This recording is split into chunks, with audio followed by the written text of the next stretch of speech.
We will now talk of education and development theories. It is important to see the education and the modernization theory in a perspective where we see the development of education in Pakistan. Debates on development theories have become greatly diversified and a broad range of theoretical perspectives are discussed currently. So we all know that these debates are on. There are different development theories around. Some emphasize the economics, some emphasize the society. So let's see what they argue on. There are two theoretical perspectives which are mainly important. We see that these are rival theories in 1960s and 70s. Modernization theories and the dependency theories. یعنی ایک تو ہے modernization کی theories اور دوسری کہلاتی ہیں dependency theories. اور ایک امپورٹنٹ پوائنٹ آف ریفرنس ہے ان دونوں کے اندر جو آج کل کی ڈیبیٹس ہے ایجوکیشن اور ڈیولپمنٹ کے لحاظ سے.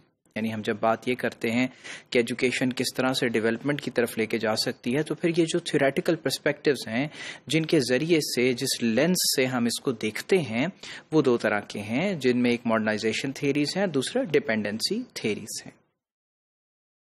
ماڈرنائزیشن تھیوریز 1950s اور 60s میں جو ہیں وہ سامنے آتی ہیں اور ان تھیوریز کا کیا کہنا ہے. ان کا یہ خیال ہے کہ جو روٹ کاز ہے بیکورڈنیس کی، بیکورڈنیس یعنی کہ آپ اگر آؤٹ ڈیٹڈ ہیں، آپ ترقی نہیں کر رہے، اور ترقی کس چیز کا نام ہے؟ یقیناً بیکورڈنیس ہی ڈیفائن کرے گی کہ اگر ایک خاص اسٹیٹ بیکورڈنیس کی ہے تو پھر اس کے اپوزٹ جو ہے وہ ڈیولپمنٹ کی ہوگی.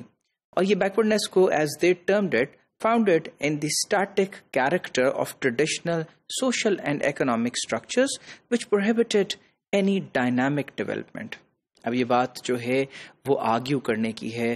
کچھ لوگ اس کے حق میں بیان دیتے ہیں، کچھ اس کے اگینسٹ دیتے ہیں کہ جو بیکورڈنیس ہے وہ ایک اسٹیٹک کیریکٹرز یعنی جو جمود کا شکار ہونا ہے، جس میں چیزیں منجمد ہو جاتی ہیں، ڈیولپ نہیں کر رہی ہوتی، وہ اسٹیٹک کیریکٹر ہے ٹریڈیشنل یعنی روایتی معاشرے کا اور روایتی معیشت کا، یعنی اکنامک سٹرکچرز جو پریویل کر رہے ہیں. وہ اکنامک سٹرکچرز کیا ہو سکتے ہیں؟ جس طرح بارٹر ٹریڈ ہے، کچھ دیا اور اس کے عوض کچھ لیا، اور بہت سادگی جن چیزوں میں پائی جاتی ہے جس طرح کی اکنامکس کے اندر. ان کا خیال یہ ہے کہ یہ پروہیبٹ کرتی ہیں کسی بھی طرح کی ڈائنامک ڈیولپمنٹ، کسی بھی طرح کی سبسٹانشل ڈیولپمنٹ کو یہ باتیں روک دیتی ہیں. اب ماڈرنائزیشن تھیوریز کیا فالو کرتی ہیں؟ جنرلی ایک ڈوئلسٹک ویو ہے سوسائٹیز کے بارے میں، اور پوسچولیٹ کرتی ہیں کہ ایک ڈائیکاٹمی ہے. ایک ڈائیکاٹمی یعنی کہ تضاد ہے جو کہ ٹریڈیشنل اور ماڈرن کے درمیان ہے، اور یہ ٹریڈیشنل اور ماڈرن سوسائٹیز جو ہیں رسپیکٹیو آف کو existing factors and sectors with in one society. یعنی بہت سے ایسے فیکٹرز ہیں اور بہت سے ایسے سیکٹرز ہیں جو کہ ایک معاشرے کے اندر موجود ہیں جو کہ کو ایگزسٹ کرتے ہیں. ان میں سے کچھ ٹریڈیشنل ہیں اور کچھ اس کے بعد جو ہیں وہ ہم یہ دیکھتے ہیں کہ ماڈرن ہے، اور ان کے درمیان جو تضاد ہے اسی کے بارے میں آرگومنٹ ہوگا ان تھیریز کا.